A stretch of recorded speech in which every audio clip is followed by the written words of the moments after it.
Bonjour et bienvenue à tous dans ce magazine inattendu. Inattendu parce que le rédacteur en chef de cette émission est un homme politique.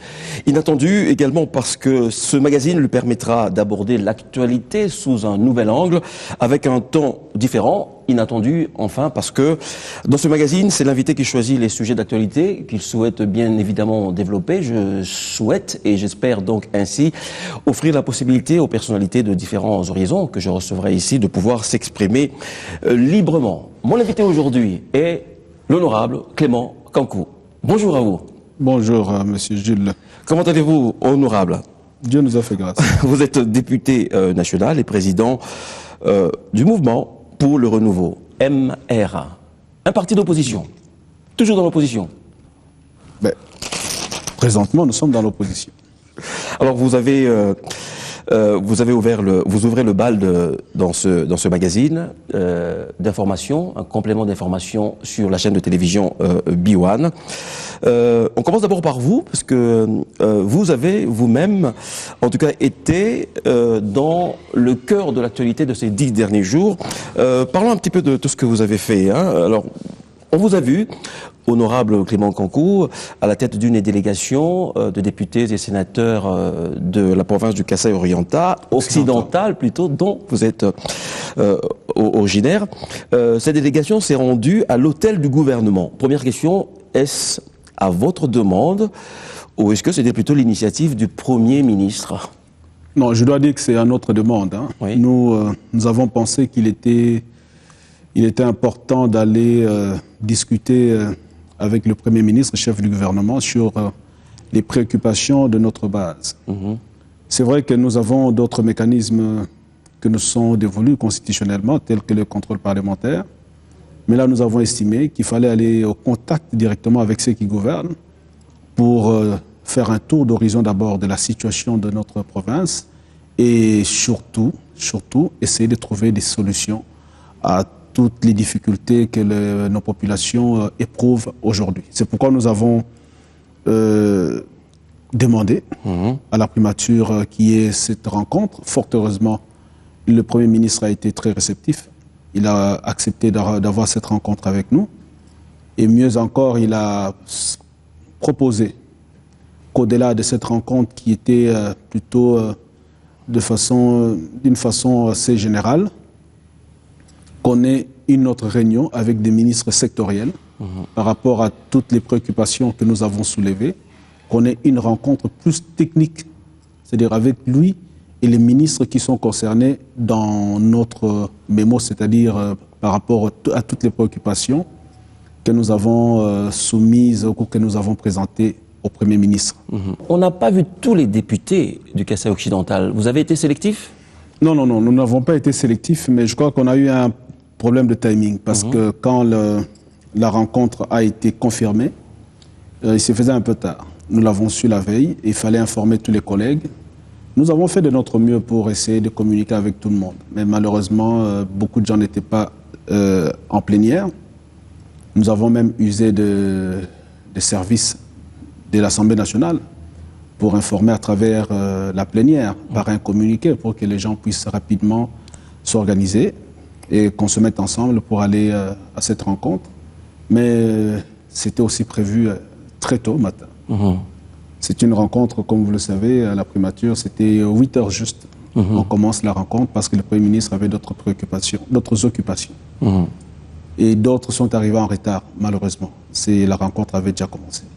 Alors, vous avez certainement essuyé quelques critiques de la part de ceux qui n'étaient pas là à cette rencontre, mais également de la part de ceux qui attendent sans rien faire ce gouvernement de cohésion nationale. Est-ce que le fait d'avoir été voir le Premier ministre, vous l'avez dit, c'était à votre demande, alors qu'on sait que le gouvernement de cohésion nationale va peut-être tomber incessamment sous peu, selon ce que nous a annoncé.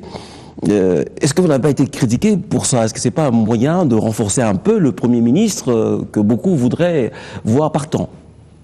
Avez-vous déjà vu une démarche qui ne soit pas critiquée dans ce pays? Renforcer le Premier ministre, je ne sais pas comment, en faisant quoi? Parce que le Premier ministre, à ce qu'on sache, le Premier ministre continue à travailler. Et ça ne nous empêche pas, à nous, au-delà de nos démarches qui restent au niveau du caucus des députés du Kasaï occidental, ça ne change en rien que nous sommes de l'opposition. Quand il faut critiquer le Premier ministre, nous le critiquons et ça ne nous empêche pas de le faire. Qu'on soit critiqué, c'est tout à fait normal. Ceux qui n'ont pas pu venir, c'est vrai que malheureusement pour eux, ils n'ont pas eu l'occasion d'exposer les préoccupations de leurs bases respectives. On peut tout à fait comprendre ça. Mais nous nous sommes efforcés d'avoir une situation globale où on a repris pratiquement toutes les prérogatives que nous avons, que nous voyons dans tous les territoires, y compris les deux villes qui sont Kananga et Chikapa. Nous nous sommes efforcés d'avoir vraiment, même si on n'a pas eu des éléments exhaustifs, mais je crois que nous avons eu dans l'ensemble les éléments qui peuvent au moins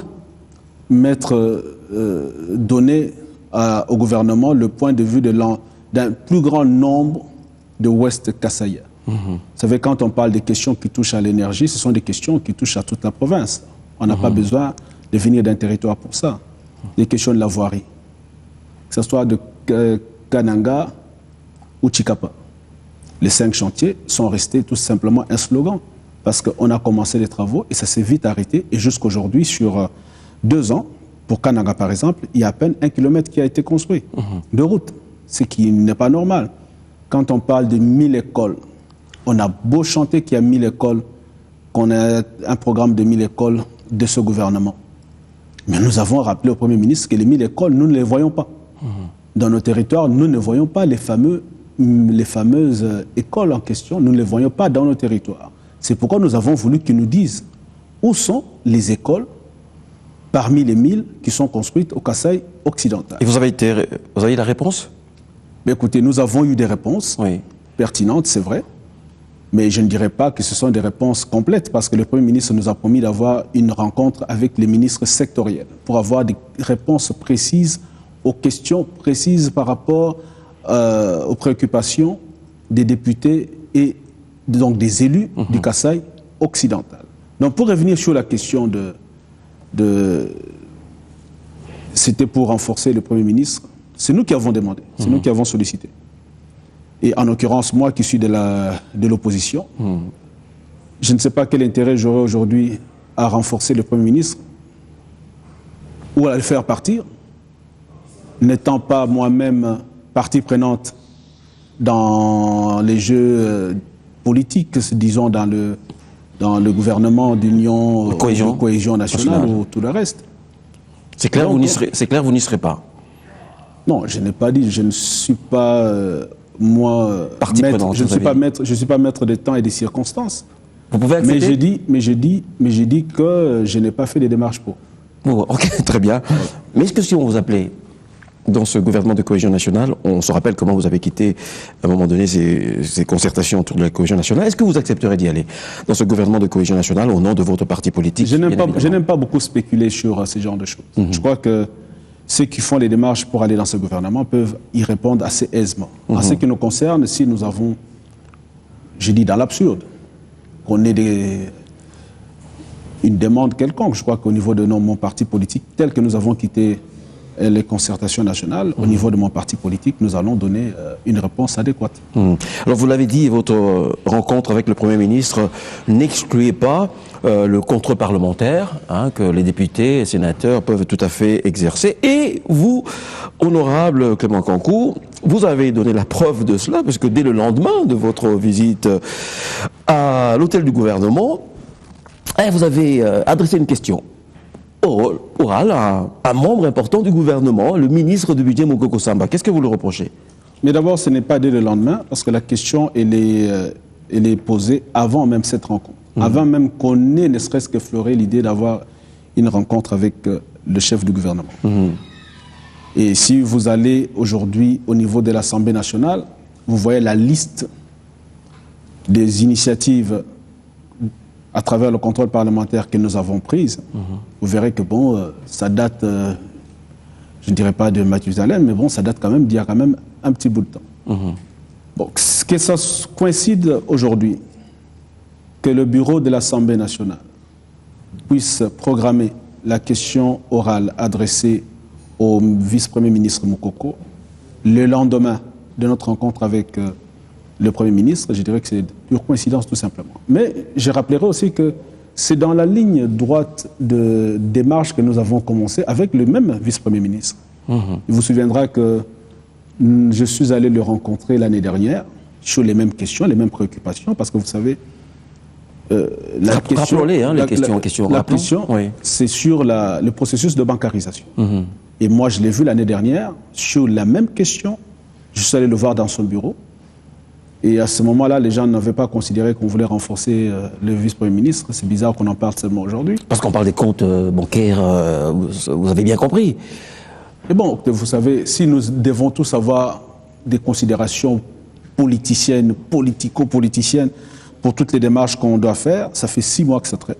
Ça fait 6 mois qu'il faut avoir le gouvernement. Si vous devez attendre que ce compte à rebours passe pour faire des démarches que la population attend de vous, vous ne ferez jamais rien. Comme ni moi, ni d'ailleurs la plupart de ceux qui espèrent aller au gouvernement ne savent pas quand est-ce qu'il y aura ce gouvernement de cohésion nationale. Doit-on arrêter le temps en se disant qu'on ne doit plus travailler alors que la population, elle, attend d'avoir des réponses immédiates? Et je rappelle aussi qu'il n'y a pas longtemps que j'étais au Kassai occidental. À travers un jeu questions-réponses dans une des télévisions radio communautaires, j'ai eu à peu près, en moins de 2 heures, plus de 500 questions. 500 personnes qui appellent, qui envoient des SMS, et à peu près 60% les mêmes problèmes. Problème de paye, problème des gens qui ne sont pas mécanisés, des écoles qui ne sont pas mécanisées, des infirmiers qui ne sont pas mécanisés, et même ceux qui sont mécanisés mais qui ne sont pas payés alors qu'ils se retrouvent sur les listings.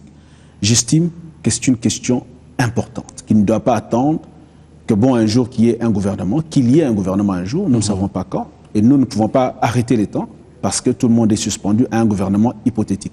Pour nous, ce qui est important, c'est de faire le travail qui nous est demandé par la population, d'aller parler au nom de la population, d'être le porte-voix de cette population. C'est ce que nous sommes en train de faire. Je l'ai dit encore, nous l'avons fait avec le vice-premier en charge des budgets. Je suis allé le voir dans son cabinet. Malheureusement, je vois qu'à quelques temps après, ça continue encore. Les mêmes problèmes continuent, les mêmes difficultés continuent. Nous devons échanger avec lui. C'est une question orale qui est précise, qui demande d'ailleurs qu'il fasse l'évaluation lui-même de ce processus.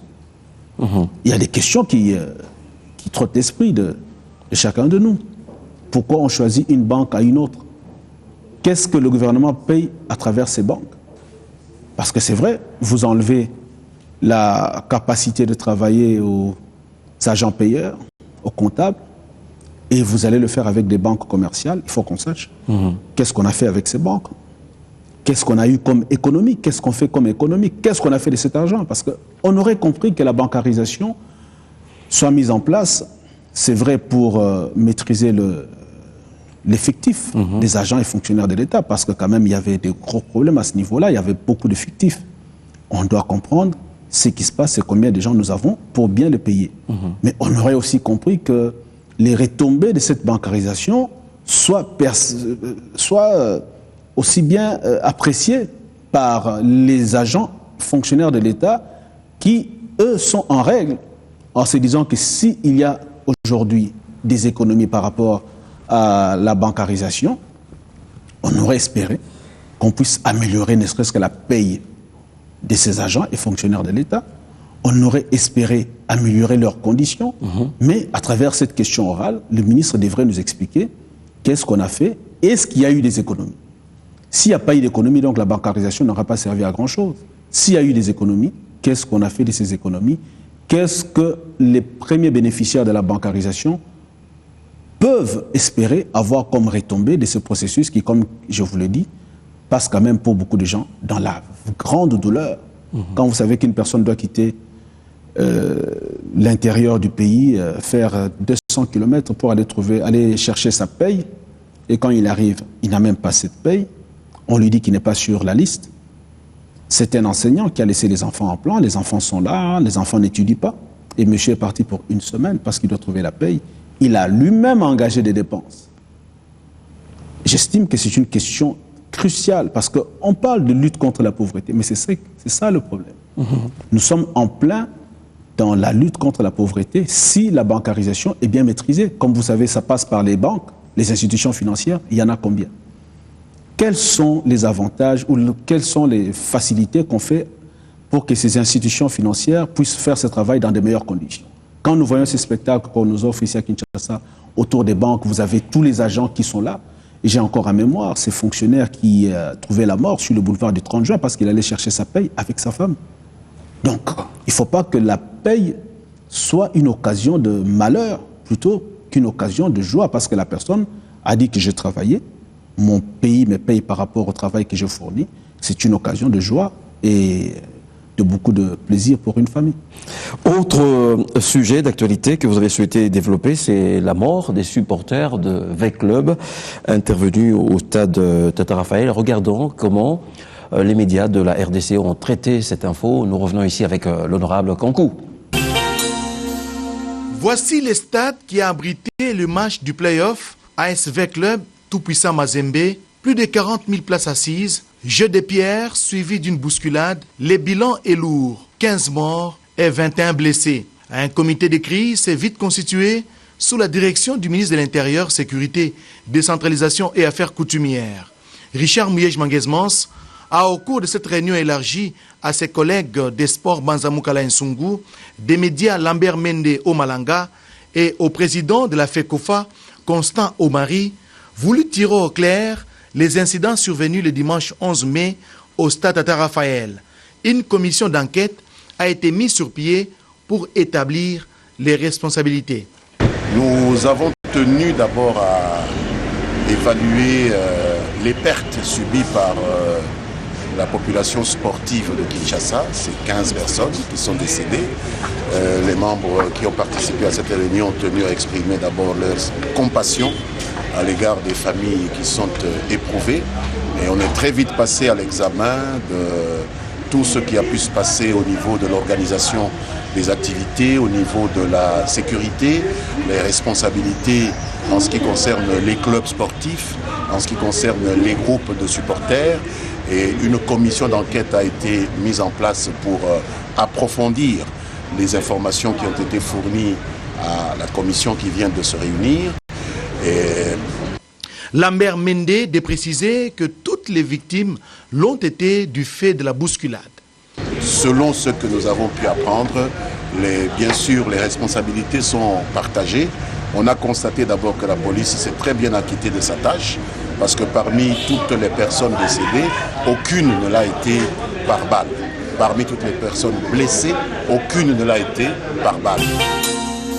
Retour sur ce plateau avec le président du mouvement, du MR, pour le renouveau, qui est avec nous, l'honorable Clément Kankou.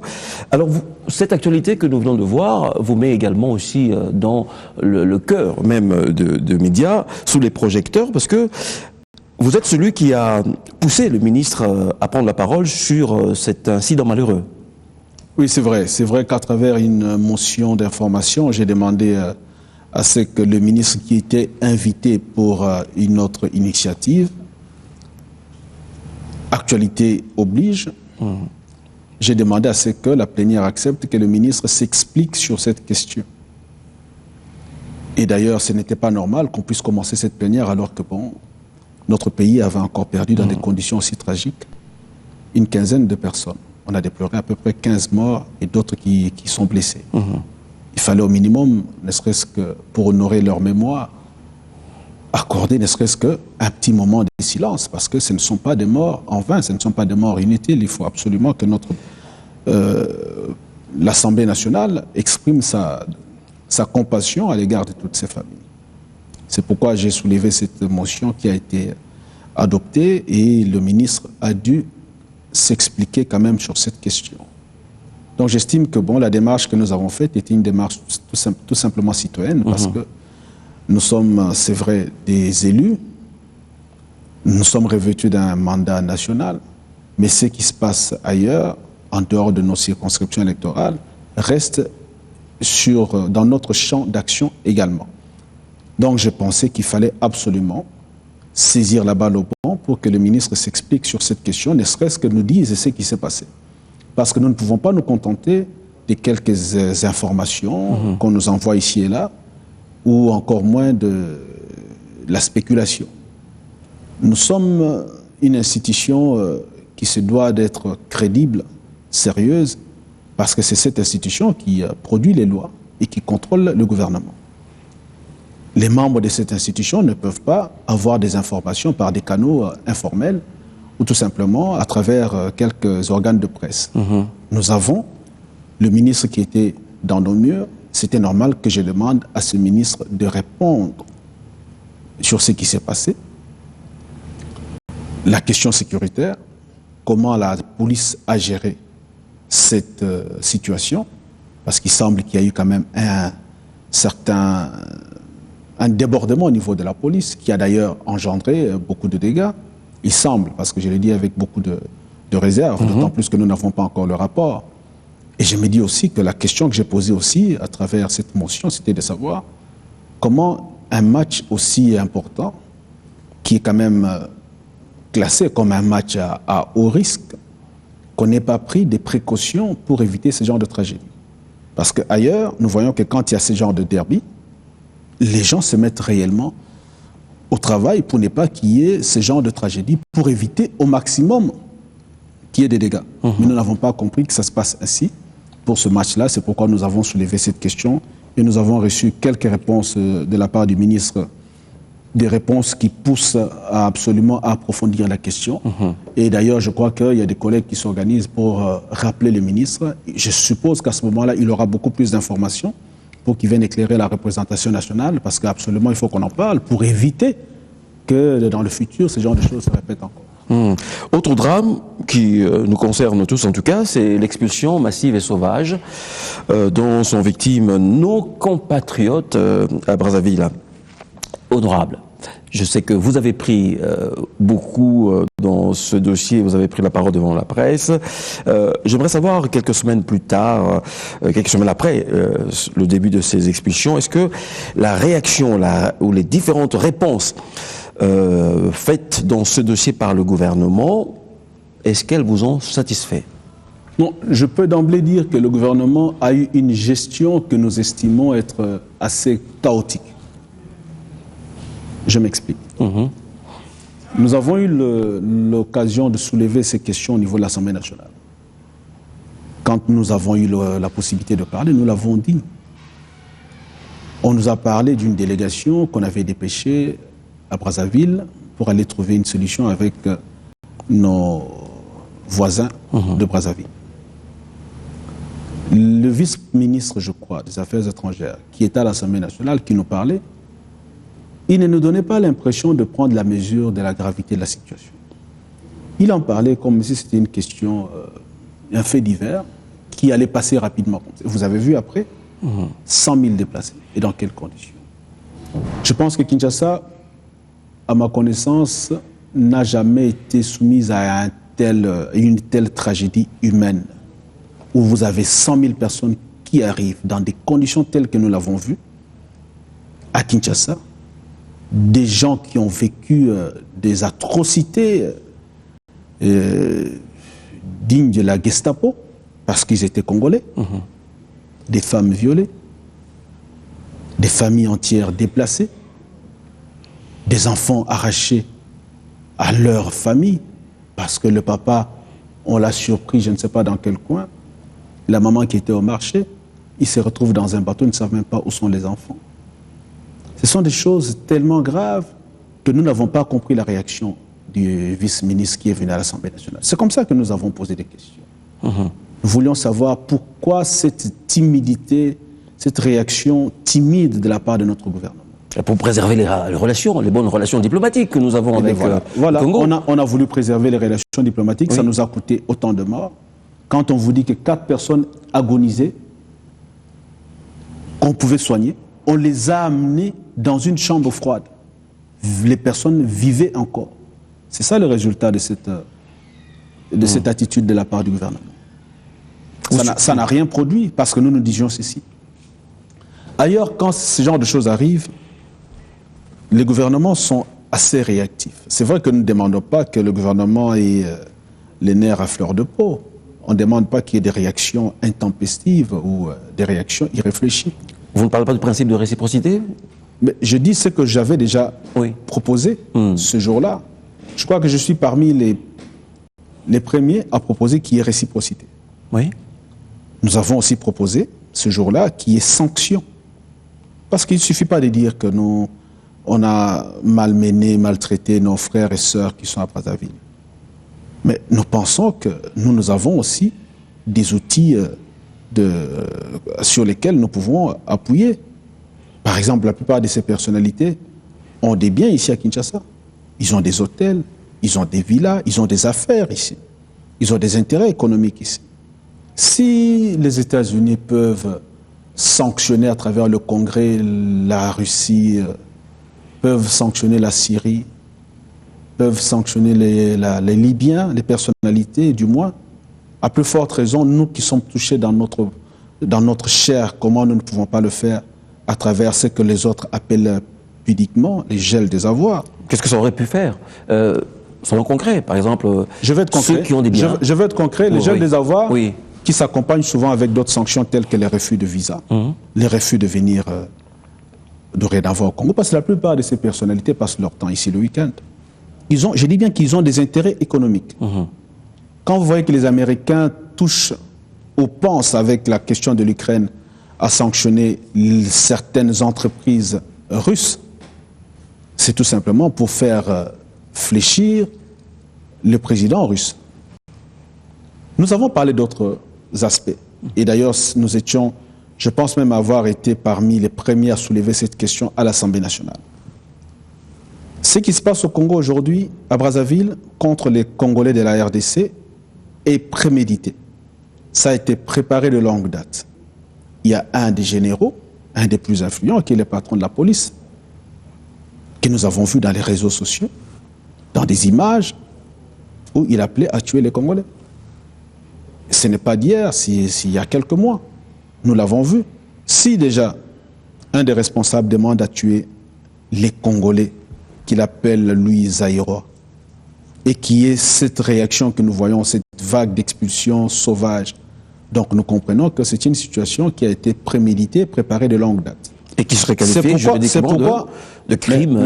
Mais je ne serais pas gêné de parler de crime contre l'humanité. Oui, parce que vous dites prémédité, et que c'est effectivement... Je ne serais pas gêné de parler de crime contre l'humanité, et encore, parce que je ne suis pas spécialiste de ces questions, si on regarde bien, on n'est pas loin d'un génocide. Quand un peuple est maltraité, malmené du fait de son identité, dans une action qui a été préméditée, nous avons vu ailleurs, ça s'appelle aussi génocide. Mais je n'irai pas jusque-là. Je parle des crimes contre l'humanité parce que je veux rester à ce stade-là jusqu'à ce qu'on puisse approfondir cette question au niveau du gouvernement. Donc je suis parmi ceux qui ont demandé à ce que notre gouvernement saisisse les juridictions internationales, en l'occurrence la CPI. Le gouvernement sur ne veut cette pas. question. Le gouvernement ne veut pas apparemment pour ne pas... Écoutez, le gouvernement a ses motivations. Nous, en tant qu'élus du peuple, nous avons les nôtres.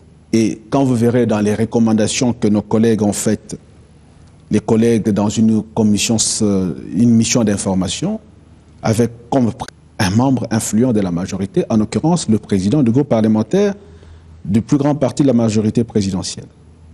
Ce gouvernement émane quand même de cette majorité présidentielle. Si eux ont jugé à mettre dans ces recommandations, de rappeler l'ambassadeur, ce que nous avons proposé aussi, rappeler l'ambassadeur de la RDC en consultation. Ça se fait ailleurs. Chaque fois qu'il y a ce genre de tragédie, les États sérieux prennent d'abord comme mesure, je dirais, conservatoire, de rappeler en consultation son ambassadeur. De deux, nous avons parlé de réciprocité. Ça, ce n'est pas une chasse à la sorcière, mais il faut qu'il y ait réciprocité parce que cela a été fait par les Congolais d'en face. Nous avons parlé des sanctions, il faut réfléchir au gel des avoirs.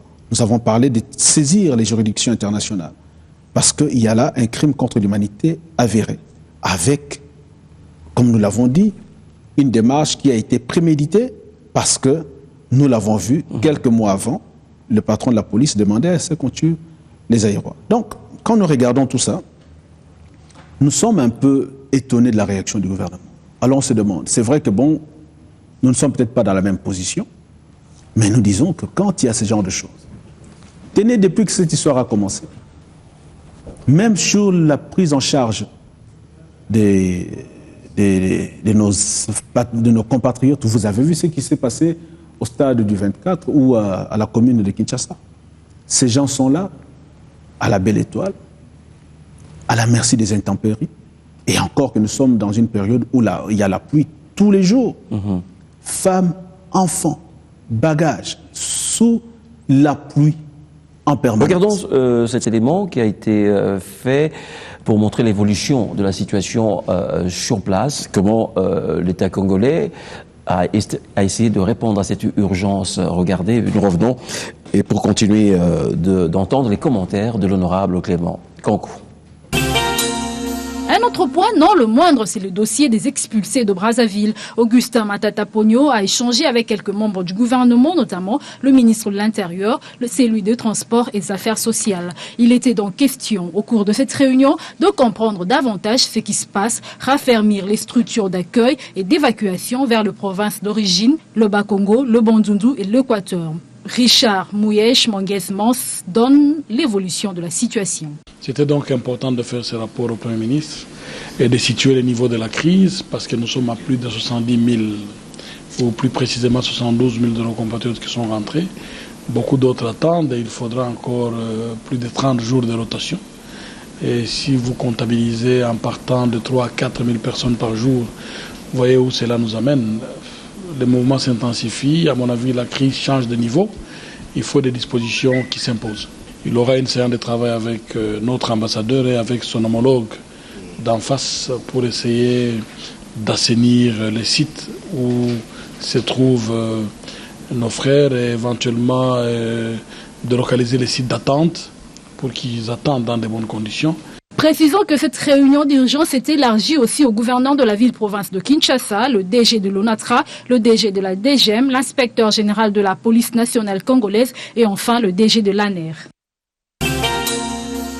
Sur ce dossier, honorable Clément Kankou, apparemment vous avez été entendu par une association qui aujourd'hui même, c'est l'information que je tiens, aujourd'hui même a déposé une plainte auprès du procureur général de la République contre ce général dont vous parlez tout à l'heure.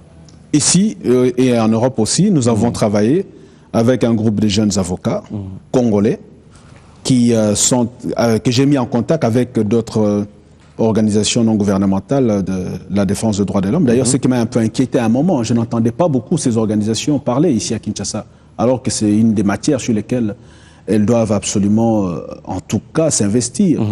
Mais il y a des associations à l'étranger, notamment en Belgique, des jeunes avocats que nous avons essayé de sensibiliser.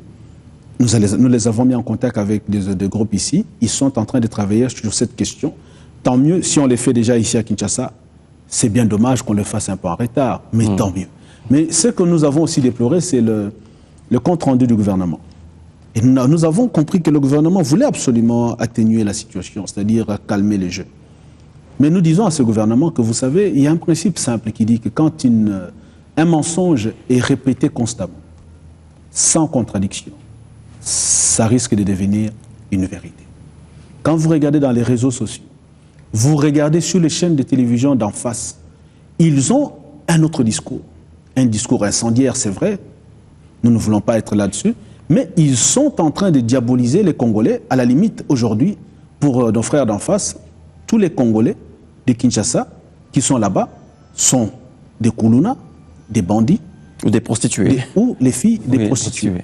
Alors qu'il y a quand même des Congolais d'ici qui sont là-bas, qui occupent quand même des fonctions respectables. Il y a des médecins, certainement, il y a des avocats, il y a des gens qui sont quand même dans des activités respectables. On ne peut pas aujourd'hui assimiler tout un peuple à ce genre de choses, et encore qu'il faille le prouver. Donc je crois que notre gouvernement ne nous a pas convaincus quand on a voulu même mettre la pression sur les organes de presse pour éviter que nous puissions donner notre point de vue, alors que eux, ils ne se gênent pas. C'est une forte, je dirais, un battage médiatique contre les Congolais d'ici qui se fait là-bas. avec certainement le concours de leur gouvernement. Honorable, dans cette émission, le magazine Inattendu, il y a une petite originalité. À la fin de l'émission, vous avez choisi une chanson que vous aimeriez écouter. Nous l'écoutons, l'extrait de cette chanson, et vous nous direz tout à l'heure pourquoi vous l'avez choisie.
Concours est le rédacteur en chef. Oui, honorable, pourquoi avez-vous choisi cette chanson de Taboulay?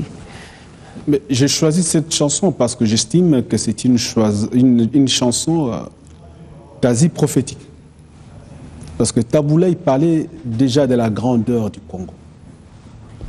Taboulay disait à ceux qui ne le savaient pas, il le disait, pour vous qui ne le saviez pas, aujourd'hui, le Congo sera un grand pays demain. Taboulay parlait de la grandeur de ce pays. Il parlait des Congolais intellectuels, intelligents. Quand il dit Congolais batteur Mayele, Taboulay savait que dans ce pays, il y avait des gens intelligents et qu'on en aura encore. C'était une interpellation de Taboulay déjà à l'époque à la communauté congolaise. Il leur rappelait que nous sommes dans un beau pays. Il faut travailler. Il disait aux gens déjà de travailler à l'époque. Il demandait qui allait arranger ce Congo. Il a été entendu?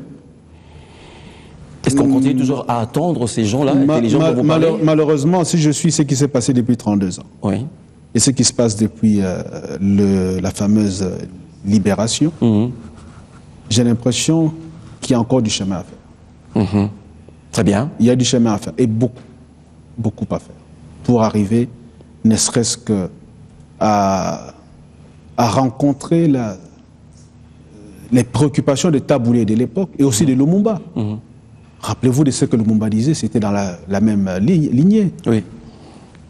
Je dirais qu'avec Mobutu, il y a eu beaucoup de choses qui ont été faites, pas assez, mais quand même de bonnes choses, parce qu'avec Mobutu, c'était l'unité nationale, recours à l'authenticité.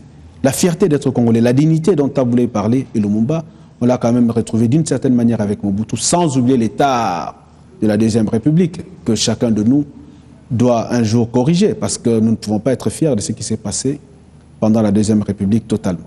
Mais il y a eu quand même des grandes réalisations pendant la Deuxième République en termes de développement humain, je dirais même de la personne, du citoyen congolais, de sa dignité. Mais pour le reste de la gestion, chacun de nous se fera sa petite idée, parce que tout le monde sait qu'il y a eu un problème de gestion pendant la Deuxième République. Et le vœu que j'ai aujourd'hui, c'est que le gouvernement, après celui de Mobutu, après celui de 32 ans de la dictature de Mobutu, fasse la différence. Mais malheureusement, nous avons l'impression que tous ces gouvernements qui arrivent après font pratiquement la même chose et tombent dans les mêmes erreurs. Et avec ça, Taboulay et Lumumba ne seront jamais contents de ce pays, malheureusement.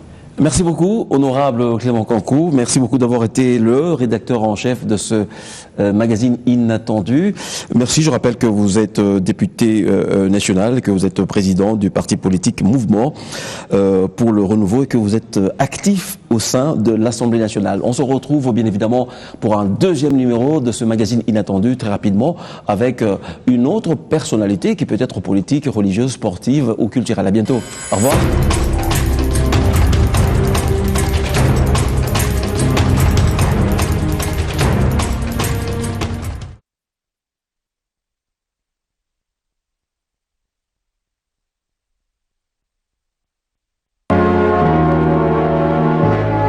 Si l'acte est déjà posé, évidemment, il faut réclamer ce droit. C'est-à-dire, celui qui a commis cet acte doit être nécessairement sanctionné. Il faut une punition pour que, si on le laisse comme ça, il risque de croire que c'est bon, il peut encore répéter à plusieurs personnes. Voilà. Directement, il faut aller à la police. Il faut aller voir l'État, il faut aller voir le pouvoir en place, le parquet pour dénoncer cela. Bien qu'il s'est posé un petit problème dans notre pays, la justice est vraiment coûteuse. Si on est confronté à une violence sexuelle, il faut faire appel à l'État. C'est l'État qui est le sage et qui doit mettre fin à ce genre de comportement. Il faut d'abord aller à l'hôpital, consulter un médecin pour ça. Et puis si notre gouvernement peut s'occuper de ça.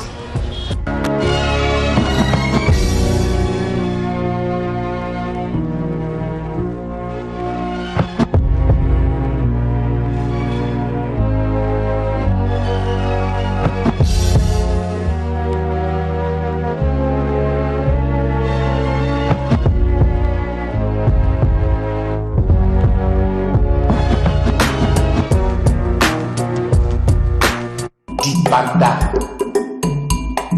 Bandodi.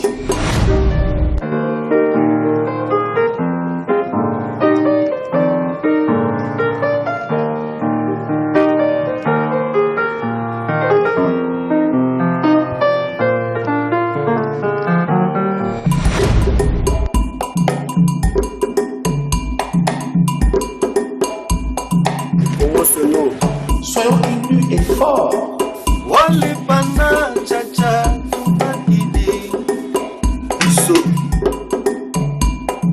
Chacun son domaine. Pour le rendez-vous de demain.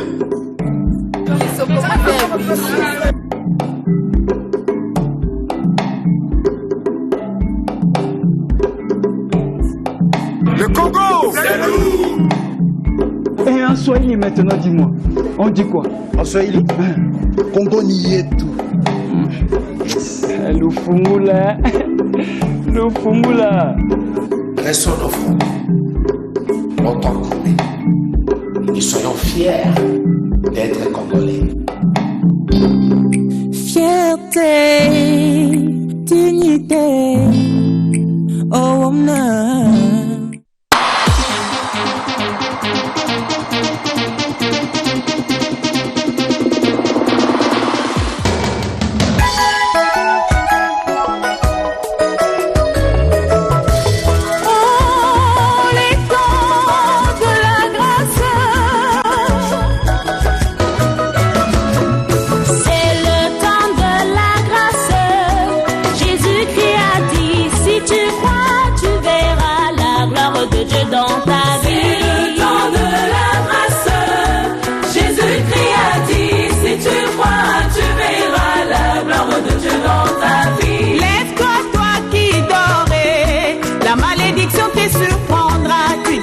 Seigneur n'agit pas, lève-toi, commence à prier.